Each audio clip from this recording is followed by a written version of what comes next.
L'info écho avec Capital. Le chiffre du jour, 1 700 €. C'est le montant annuel moyen des revenus perçus par les retraités qui ont loué une partie de leur surface vacante, cave, garage, grenier, pièces vides, en 2021. Selon la plateforme spécialisée dans la location de stockage entre particuliers, jestocke.com, les personnes sorties de la vie active ont ainsi augmenté leurs revenus mensuels de 141 € l'an passé. Et quand on sait que la pension moyenne mensuelle nette se borne à 1 400 € selon l'adresse, c'est donc un complément de revenus de 10% qu'ont obtenu les 2000 retraités qui ont recours à cette solution. Une manne qui pourrait augmenter à l'avenir puisque seulement 2/3 des surfaces proposées à la location sont occupées. Plus d'informations sur capital.fr. Le coup de gueule du jour est poussé par l'économiste François Eucal au sujet d'une baisse ciblée de la TVA appliquée sur certains biens. L'ancien rapporteur général de la Cour des comptes estime que diminuer la TVA sur le carburant et les produits de première nécessité est injuste et inefficace. Car si l'objectif de la mesure, atténuer les pertes de pouvoir d'achat des ménages, est louable, sa mise en œuvre est tout bonnement impossible.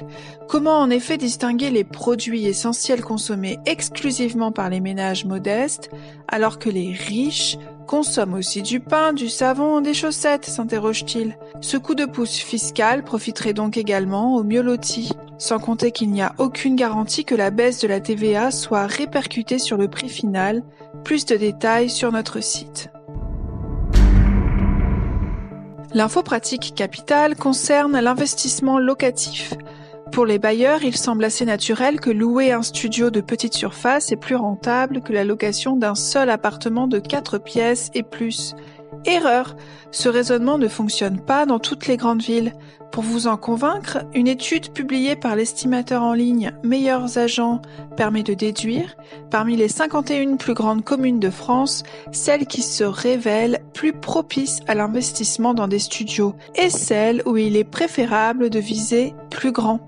Au-delà des rentabilités potentielles, il faut ainsi tenir compte de la facilité ou non à louer dans cette ville, en regardant notamment si les locataires ciblent en priorité des studios ou de grands appartements. Toutes les précisions sur notre site. Et on termine par Waze qui peut maintenant vous indiquer la route avec un accent marseillais, ch'ti ou toulousain.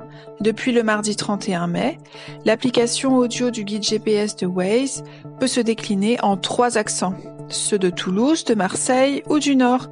Concrètement, il suffira de choisir entre Antonin le Toulousain, Mireille la Marseillaise ou Bilout le Ch'timi. Les 3 options qui avaient été plébiscitées lors d'un vote des utilisateurs à la fin de l'année 2021. Car jusqu'à présent, un seul et unique accent était possible.